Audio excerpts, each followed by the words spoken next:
오늘 우리에게 주시는 하나님 말씀을 보겠습니다. 요한계시록 2장 1절로 7절의 말씀입니다.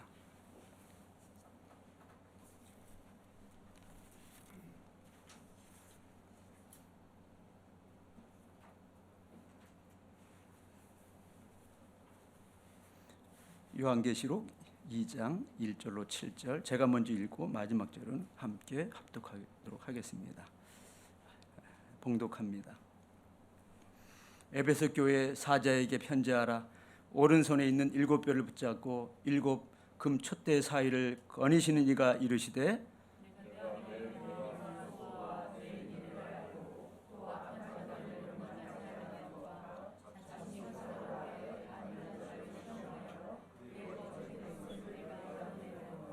또 내가 참고 내 이름을 위하여 견디고 게으르지 아니한 것을 아노라.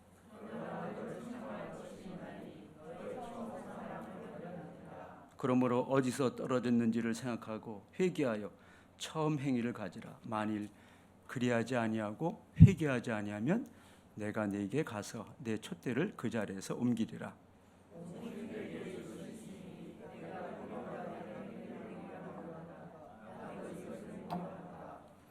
귀 있는 자는 성령이 교회들에게 하시는 말씀을 들을지어다. 이기는 그에게는 내가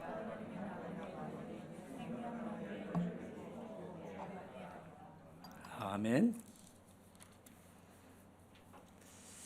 사랑하는 교회 여러분, 여러분은 인생이 슬프고 괴로울 때면 어디를 가십니까?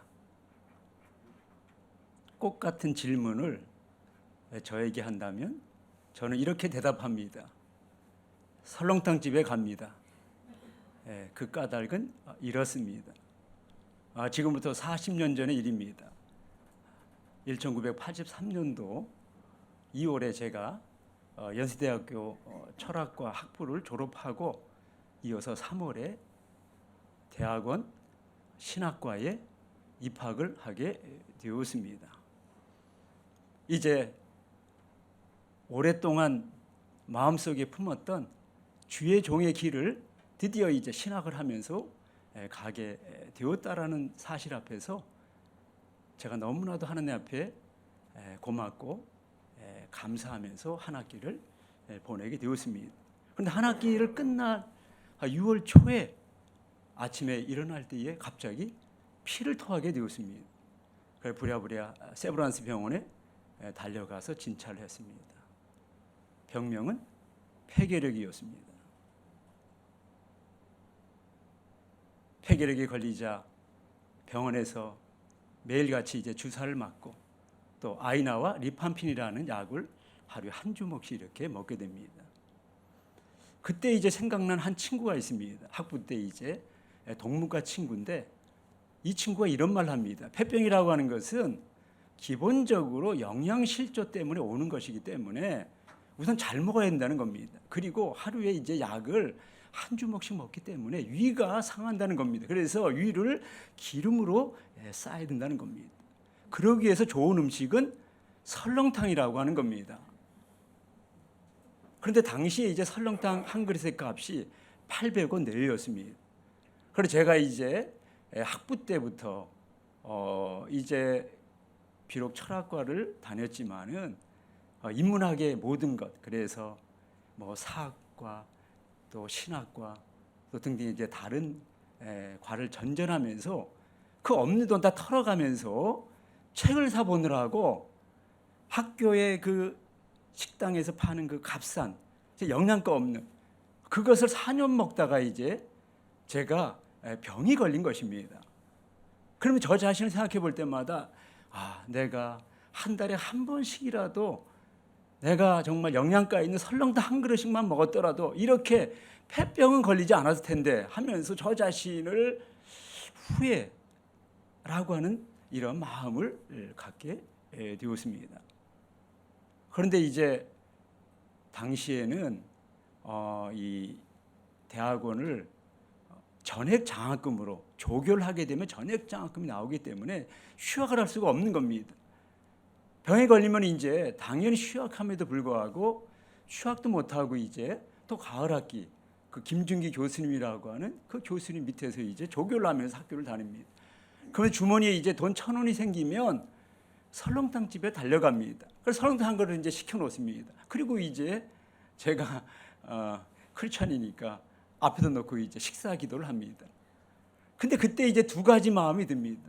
하나는 나 같은 사람이 그 미국 선교사님이 중고등학교 때 그 등록금을 대주면서 이제 학교를 다니게 되었고, 또 어렵지만 이제 대학을 또 졸업을 하고 지금은 이제 드디어 하나님의 종으로서의 신학의 길을 가는 사실에 대해서 너무나도 하나님 앞에 감사하고 그 은혜를 제가 잊지 못해서 펑펑 눈물을 흘립니다. 그뿐만 아닙니다. 지금 내 인생이 너무나도 초라합니다. 돈 1,000원이 없어서 설렁탕 한 그릇을 제대로 사 먹지 못하는 나 자신, 병 들어가지고 휴학도 못하고 학교를 그냥 다녀야 되는 이 현실 앞에서 내 인생이 너무나 비참한 겁니다. 그래서 또다시 눈물을 펑펑 흘립니다. 기도가 끝났습니다. 그 설렁탕 그릇은 눈물과 그뿐만 아니라 콧물이 범벅이 됐습니다. 그것을 나는 살아야 된다. 앞으로 주의 종이 되기 위해서 난 죽어서는 안 된다. 그래서 그 설렁탕을 먹습니다. 그래서 그 설렁탕을 일컬어서 제가 일명 눈물이 젖은 설렁탕이다 이렇게 부릅니다. 그러면서 제가 이런 생각을 합니다. 요즘 우리 본 헤럴드라고 하는 그 전자 신문 있지 않습니까? 거기에 제가 이제 매주마다 한 꼭지씩 이렇게 글을 올립니다. 그러면서 지금까지 제가 이제 40년 동안 신앙생활하고 신학의 일을 갔는데 나의 신학을 뭐라고 얘기할까? 그래, 뿌리는 예수학이다. 그리고 통전신학을 해야 된다. 그래서 구약 교수지만 신약학도 하고, 또 이제 우리 융합 의학인 것처럼 동서양을 통합하는 것처럼 다양한 학문을 인터디시플리너리 해가지고 함께 융합한 신학을 해야 된다. 그 통전신학을 하게 되고, 또 나의 신학은 교회를 위해서 설교, 메시지, 또 교회 밖에 나가면 세상을 향해서 미션의 신학, 그래서 메시지 앤드 미션의 EM의 신학이다. 뭐 등등 제가 이제 제 신학에 얘기합니다. 그런데 그것은 저의 공식적인 그런 이 신학의 표현이고요. 제 마음속에 나의 신학은 어떤 신학인가? 나의 신학은 설렁탕 신학입니다. 설렁탕 한 그릇에 담긴 그 의미, 그 설렁탕 한 그릇을 놓고 간절히 기도했던 그 절실한 그 마음으로 신학을 해야 한다는 겁니다. 그러면서 제발 배불러서 헛소리하는 신학을 하지 말자. 그런 마음으로 지금 40년 동안의 이 신학의 길을 제가 걸어오고 있습니다. 그러면서 요즘 저 자신을 다시 돌이켜봅니다. 지금 나의 그 모습은 제가 처음 예수를 만났을 때의 그 모습, 첫사랑의 그 감격, 그 초심을 지금도 계속 이어가고 있느냐?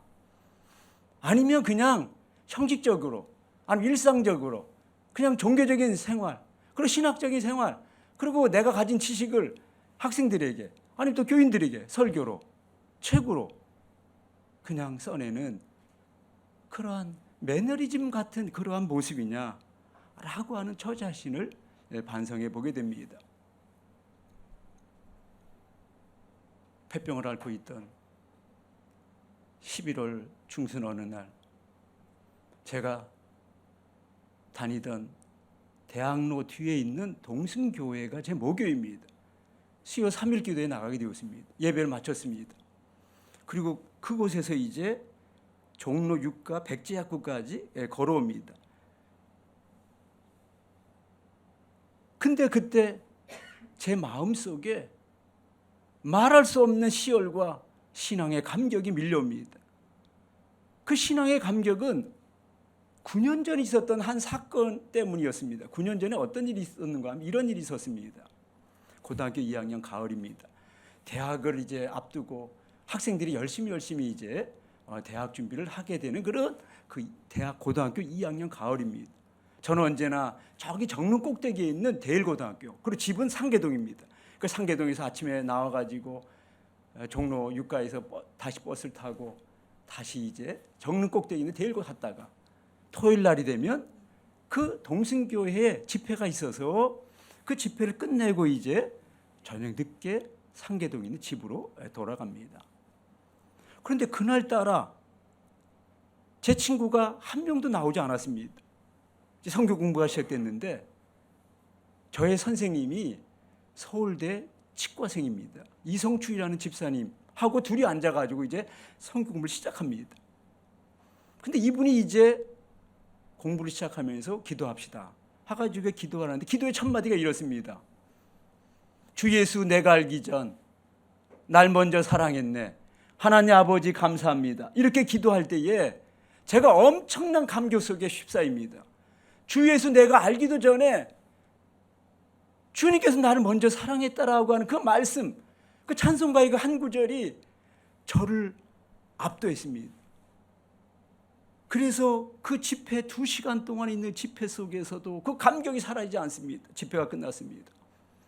그곳에서 이제 종로 6가 백제꽃까지 이제 걸어가는데 하늘에서 이제 가을비가 내리기 시작합니다. 제가 얼굴을 하늘을 향하는데 하늘이 반짝반짝 하면서 막 환희에 가득 찬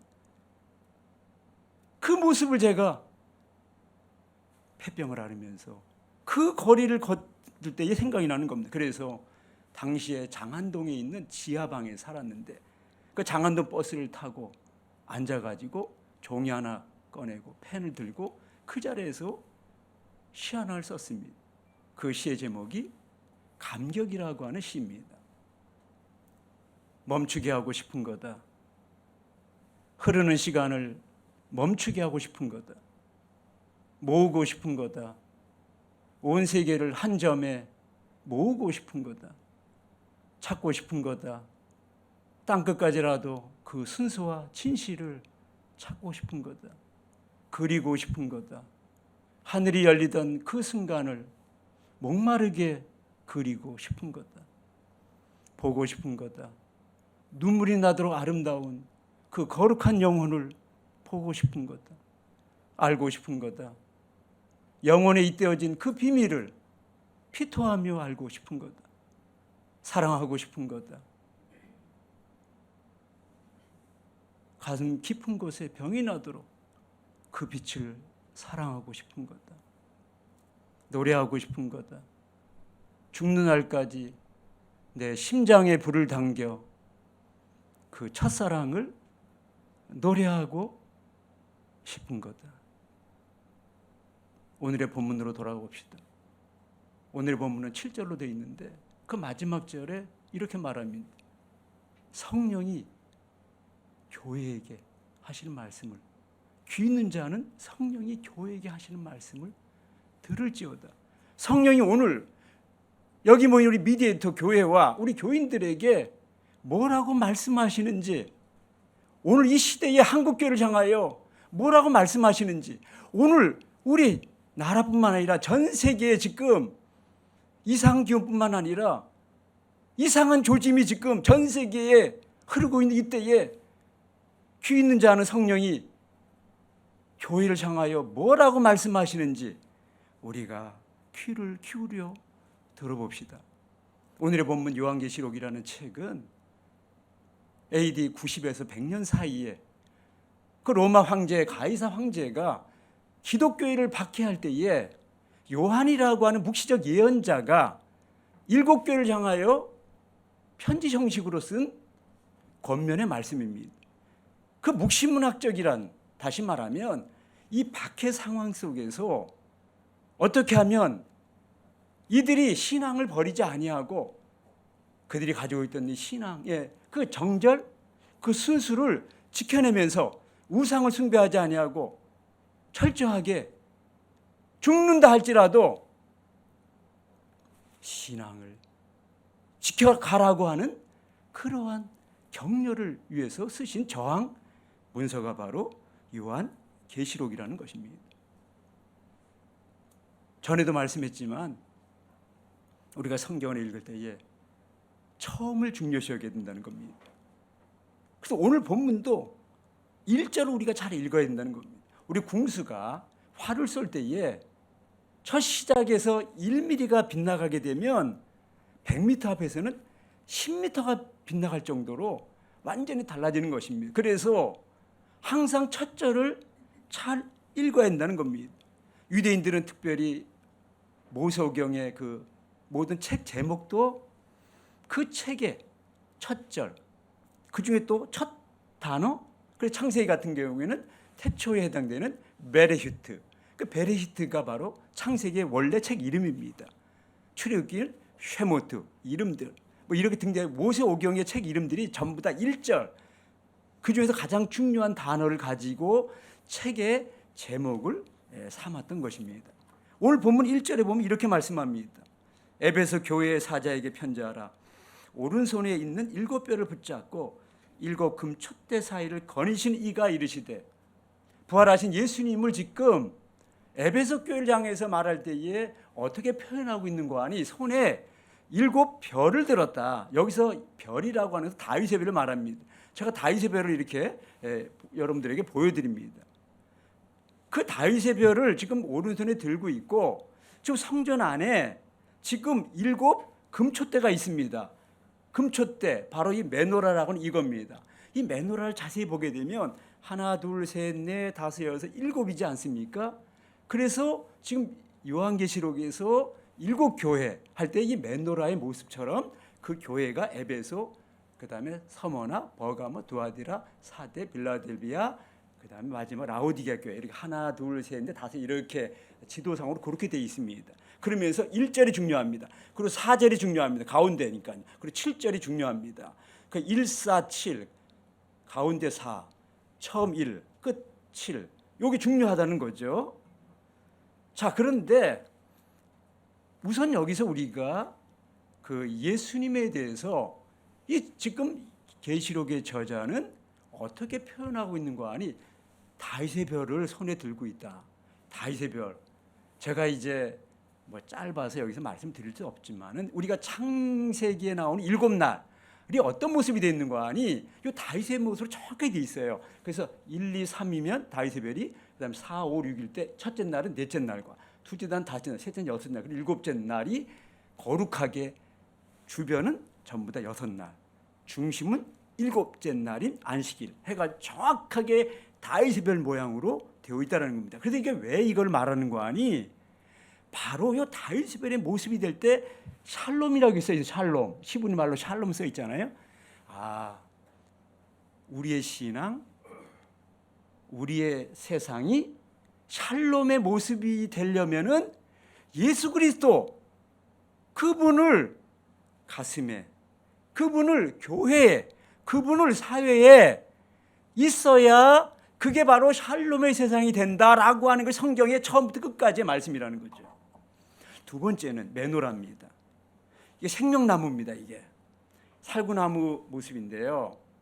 이 메노라가 왜 중요한 거 하니? 메노라를 가리켜서 우리가 이방의 빛이다 그러는데 빛이 나가지 않습니까? 7개 촛대가 아닙니까? 그런데 우리가 요한복음 1장에 보게 되면 1장 4절로부터 그 안에 빛이 있었다. 그러면 참빛, 세상에 오는 빛 해가지고 빛이 7번 나옵니다. 무엇을 말하는 거 아니? 예수 그리스도가 없는 이 세상은 어둠이라는 거예요. 깜깜하다는 거죠. 왜냐? 성막, 성전에 들어가면 7개 기구가 있어요. 그래서 성막 문부터 시작해서 지성소에 법궤가 있는데 이게 메노라가 없을 때 깜깜합니다. 그런데 메노라는 이것이 딱 들어감으로 해서 성막에, 성전에 이거 떡상이 있다, 분향단이 있다, 여기 번제다, 이렇게 모든 그 모습들이 보여진다는 겁니다. 무엇을 말하는 거 아니? 예수님은 바로 이 세상에 메노라의 빛으로 오셔서 깜깜한 이 세상을 빛이 있는, 생명이 있는 세상으로 오셨다라고 하는 것을 메노라가 지금 보여주고 있다는 겁니다. 그러니까 오늘 본문 1절은 벌써 나머지 얘기를 전부 다 하고 있는 거예요. 우리가 회당에 들어가면 회당은요, 오른쪽에 다윗의 별, 왼쪽에 메노라가 그려져 있습니다. 이것이 바로 구약의 핵심 상징이고 유대교의 핵심 상징이고 예수님이 바로 이 핵심 상징을 성취하러 오신 분이십니다. 그래서 오늘 이 계시록의 저자는 에베소 교회라는 첫 교회를 향해서 얘기할 때에 예수님은 어떤 분이냐? 그분은 바로 다윗의 별의 모습을 성취하셨고 메노라 이방의 빛을 성취하시러 오신 그분이 이제 드디어 2절부터 말씀을 시작한다는 겁니다. 그러면서 2절은 에베소 교회를 갖다가 칭찬합니다. 내가 내 행위를 안다. 내 수고를 안다. 내가 악한 자를 용납하지 아니했던 정의의 공의의 그러한 교회였음을 내가 안다. 그러면서 그 이 자칭 사도라고 칭하는 자들의 그 거짓된 모습을 너가 물리쳤던 그것도 내가 안다. 그뿐만 아니라 내가 그 이 지금 우상을 섬기는 에베소라는 이 도시, 그 도시가 어떤 도시인가 하는 이런 도시입니다. 에베소라고 하는 것은 지중해에서 내륙으로 40km 정도 들어가는 항구 도시입니다. 근데 이 도시가 주전 6세기경부터 이게 이제 발달하기 시작했습니다. 그러면서 이제 로마 시대까지 오게 되는데요. 이 에베소 교회가 그 세워질 때에 브리스길라와 아굴라 부부가 사도 요한과 더불어 40년 전 주후 52년경에 세워졌습니다. 그런데 그 도시가 어떤 도시인가 하니 세계 7대 불가사에 해당되는 아데미 신전이라고 하는 게 있습니다. 이 아데미 신전이 어느 정도의 신전인가 하니 무려 기둥이 127개나 있습니다. 그리고 지붕을 덮는 대리석이 18m나 되는 어마어마한 돌을 갖다가 가지고 지어진, 그러면서 길이가 120m입니다. 넓이가 60m입니다. 그러니까 상상해 보시기 바랍니다. 여러분, 건물이 120m의 건물이라면 어느 정도의 크기인가를 한번 상상해 보시기 바랍니다.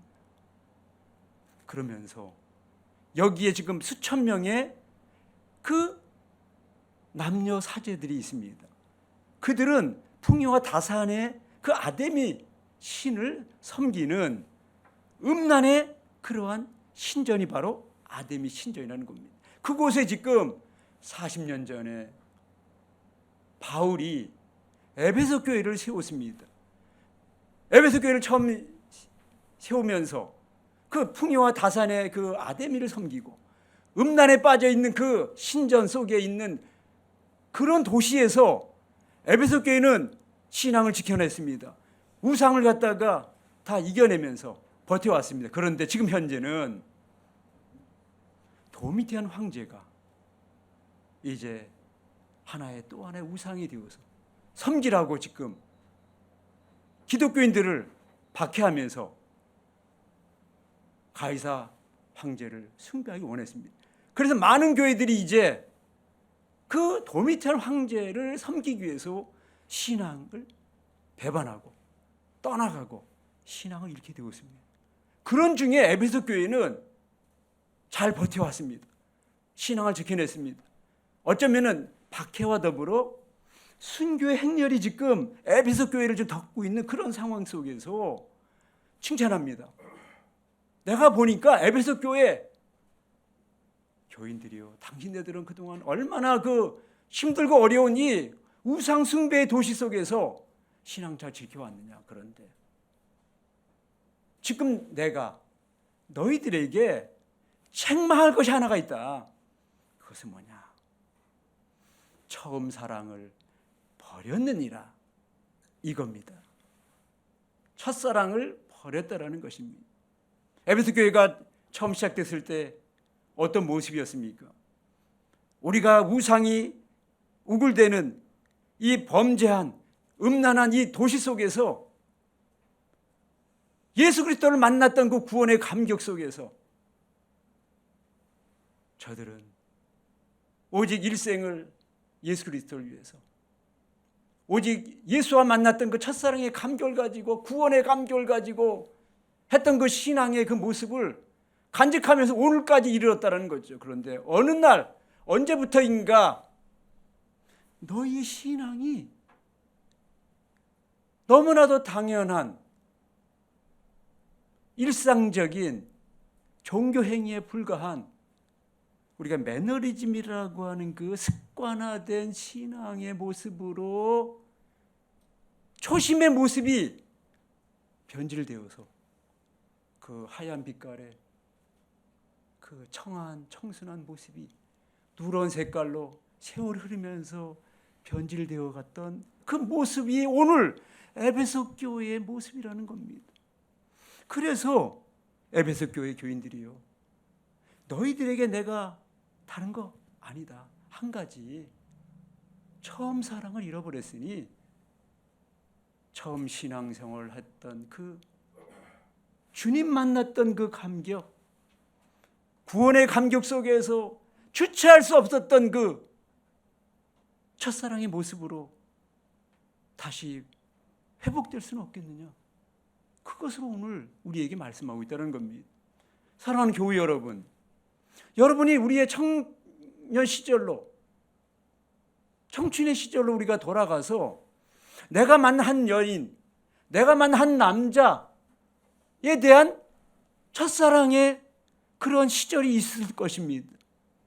그 시절을 한번 생각해 보시기 바랍니다. 그때 어떤 모습이었습니까?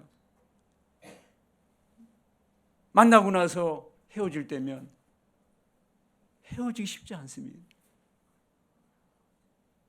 전화를 합니다. 1시간, 2시간. 그냥 사소한 뭐 깊은 얘기를 하는 게 아니죠. 일상에 있는 모든 얘기들을 해가는데 전화 끝냈습니다. 또다시 전화를 또다시 합니다. 헤어지면 다시 만나고 싶고, 전화를 끊으면 또다시 전화하고 싶고, 내가 가장 좋은 것을 그분에게 드리고 싶고, 내 일생을 거쳐서 당신 하나만 내가 집중하고 사랑하고 목숨 바쳐서 내가 사랑하다가 내 인생을 당신에게 다 드려도 아깝지 않다라고, 우리가 그런 어떤 첫사랑의 그 청년 시절이 있었을 것입니다. 그때는 아침에 일어나면 시인이 됩니다. 사랑하는 여인을 향하여 시 하나를 쓰고 싶습니다. 시 하나를 바치고 싶은 것입니다. 사랑하는 그 남자를 향해서 하루 종일 그 남자를 그리워하는, 어떻게 하면 내가 그 남자를 향해서 내가 더 예쁜 모습으로 그에게 나타날 수 있을까? 더 아름다운 모습으로 내가 그와 함께 이 인생을 정말 하나의 멋진 별과 같은 꽃과 같은 그런 어떤 첫사랑의 그 시절이 여러분들에게 있었을 것이라고 생각을 합니다. 그런데 세월이 흐르면 어떻습니까? 결혼하고 나면 어떻습니까? 처음 가졌던 그 설레임, 그 사랑스러움, 그 그리움이 지금도 변함없이 계속되고 있느냐라고 우리 자신들에게 깊이 한번 물어보시기 바랍니다. 저는 성지순례 가면서 갈릴리 바다를 갈 때마다 저는 진짜 감격스럽습니다. 왜냐하면 예수님이 이 갈릴리 해변가를 거니시다가 어느 날 갑자기 그 물고기를 잡는 베드로를 만났는데, 나를 따라오느라 할 때에 베드로가 그 자기의 그 장모, 자기의 가족 다 내려놓고 배와 그물을 버리고 예수 앞에 엎드려서 당신의 제자가 되겠나이다. 내가 당신을 따르겠나이다. 그리고 이제 예수님의 제자가 되었습니다. 하늘에는 한가로이 갈매기들이 유유히 날아갑니다. 그 언덕에는 붉은 빛깔의 그 백합화라고 하는 그 꽃이 정말로 예쁘게 피었는데, 그곳에서 예수님께서 지금까지 들어보지 못한 진리의 말씀을 선포합니다. 그리고 병든 자가 오면 그 병든 자를 고쳐줍니다. 귀신 들린 자를 내어 쫓습니다. 그 진리의 말씀, 그 예수가 행하는 모든 그 기적을 보면서 날마다 베드로는 감격 속에 살면서 내가 갈릴리, 그것도 어부, 내가 다른 사람에게 인정받지 못하는 천민 같은 나를, 이 어떤 한 청년 사나이가 어느 날 갑자기 나에게 나타나 나를 따라오는, 내가 따라갔는데 이분을 따르니까 너무 좋은 겁니다. 구원의 감격이라는 것이 이런 것이구나. 진리의 말씀이라는 것이 이런 것이구나. 사랑이라고 하는 것은 이런 사람을 두고 사랑을 할 때 이것이 진짜 한 인생 속에 가장 멋진 삶이구나라고 하는 것을 깨달으면서 내 인생 전부를 내가 당신에게 올인하겠습니다. 바치겠습니다. 그리고 예수님의 뒤를 따라다녔습니다. 그런데 베드로가 언제부터 변질되었습니까? 다른 것이 아닙니다. 어느 날 갑자기 예수님께서 가이사랴 빌립보에서 제자들 모았고, 사람들이 나를 누구라 하느냐? 이어서 너희는 나를 누구로 하느냐라고 할 때에 주는 그리스도시요 살아계신 하나님의 아들입니다. 멋진 고백을 했습니다. 그런데 그 다음에 예수님의 말씀이 베드로를 아주 힘들게 하는 겁니다. 내가 지금부터 예루살렘에 가는데 거기서 대제사장과 서기관과 바리새인들과 장로들에게 고난을 받고 사흘 만에 부활하리라. 이건 안 들립니다. 앞에 고난을 받고 그리고 내가 죽고 라고 하는 그 말씀에 베드로가 꽂혔습니다. 그럼 내 인생은 뭐야? 내 청춘은 뭐냐라는 겁니다. 내 인생 전부를 걸고 당신을 따라다녔고 당신이 예루살렘에 간다고 하니까 내가 거기에 가서는 한 자리 할 것이다. 당신이 다윗의 나라를 회복하기 위해서 그 왕자리에 올리게 되면 내가 거기서 당신에게 덕을 봐서 한 자리를 얻을 것이라고 생각을 했는데 죽다니요. 그러면 내 인생은 내 청춘은 어떻게 되는 겁니까? 내 인생 돌려달라고. 그때부터 이제 그 하얀 빛깔의 순수는 누런 색깔이 지나서 검은 색깔로 그렇게 바뀌어갔던 것입니다. 이것이 베드로의 불행해. 예수님을 3번씩이나 부인하는 그런 결과를 가져오게 되었다는 겁니다. 오늘 본문의 계시록의 저자는 회개하지 아니하면 내가 이 촛대를 이곳에서 옮기리라. 어디서 떨어졌습니까? 그 떨어진 그 시점, 그걸 생각하면서 처음 행위를 다시 가지라는 겁니다. 초심을 다시 가지라는 겁니다. 그리고 예수님을 처음 만났을 때 그 첫사랑을 일생 노래하기로 너가 마음먹었던 그 시절로 다시 돌아가는 것, 그것을 회개라고 하는 것입니다. 그런데 네가 회개하지 아니하면 내가 촛대를 옮기리라. 무슨 뜻입니까?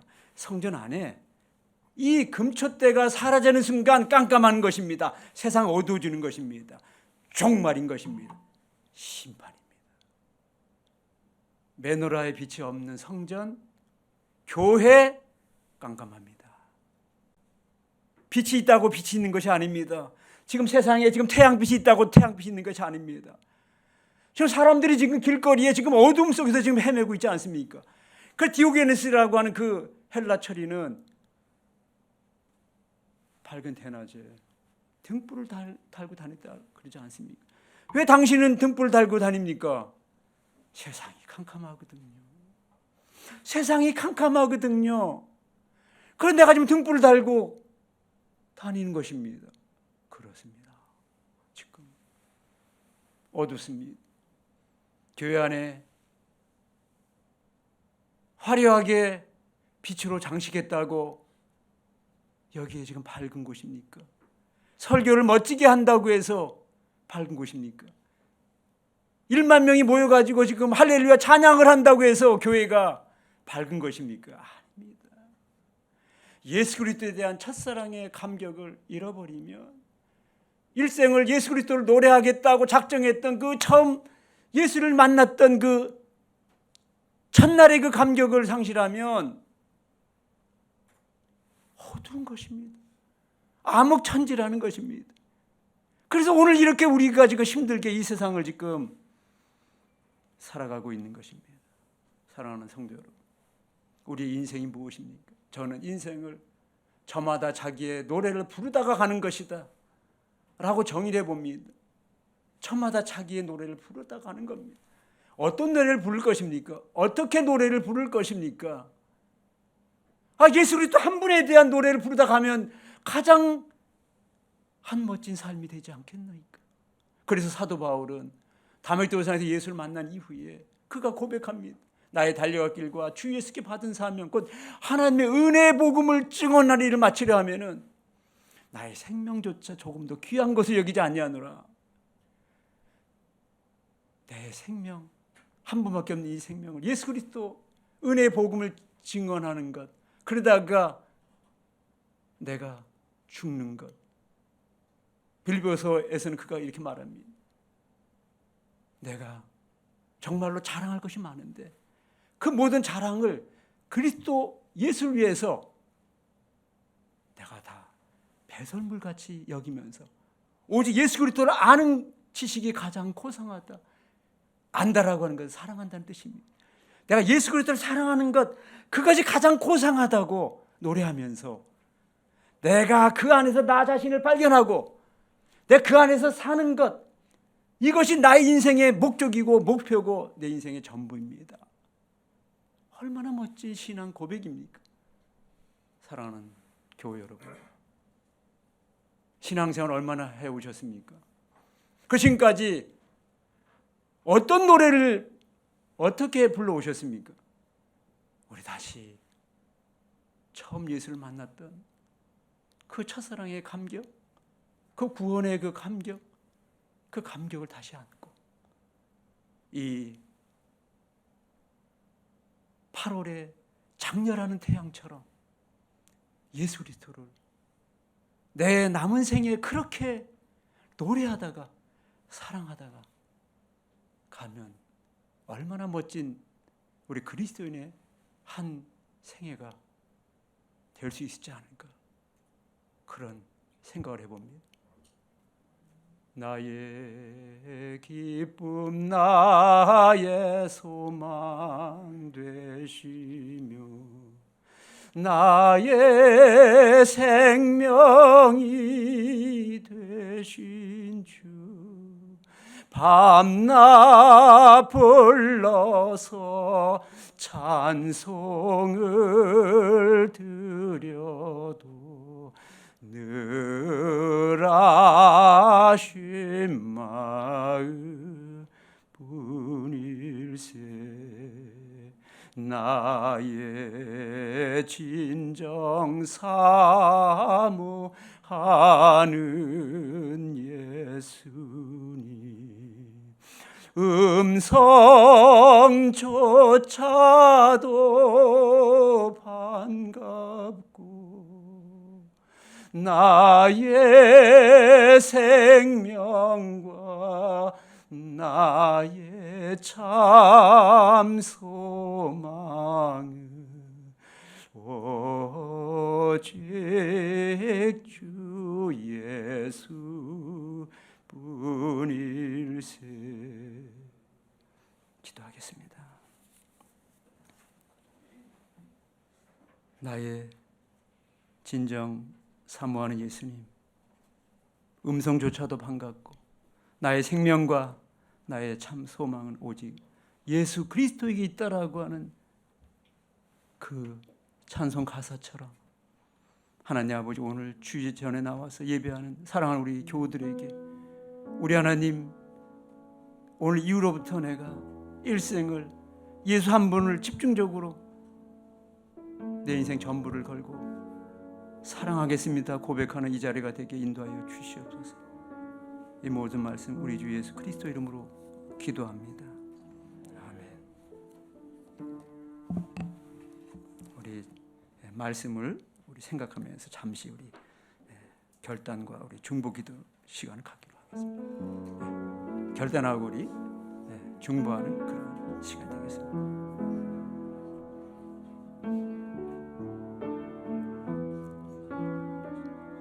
아버지 감사합니다. 영원히 죽을 수밖에 없는 죄인을 우리 하나님 건지시고 구원하여 주시고 주의 종의 길을 가게 하시고 우리 사랑하는 우리 교우들에게 말씀을 증거하게 합시다. 우리 사랑하는 교우 한 사람 한 사람 처음 신앙을 가졌던 그 첫사랑의 모습을 회복하는 이 8월이 되고 도와주시고 우리 하나님, 저들이 진정으로 이 세상 것들보다 예수를 한 번을 가져 사랑하는 사모하는 그런 죄들. 하나님, 우리 미디에이터 교회를 진정 사랑하여 주옵소서. 이 땅에 수없이 많은 교회가 있지만 우리 미디에이터 교회를 우리 주님 사랑하고 축복해 주셔서 이 아버지 하나님 교회를 통해서 오늘 이 어두운 세상을 밝히는 귀한 장소가 되게 축복해 주시고 이곳에서 나가는 모든 심령들 거룩을 회복하며 사랑을 나누며 초대교회 모습, 그 아름다운 이산의 교회 돌아가는 귀한 은총의 자리가 되고 역사를 주시고 말씀 주시고 감사합니다.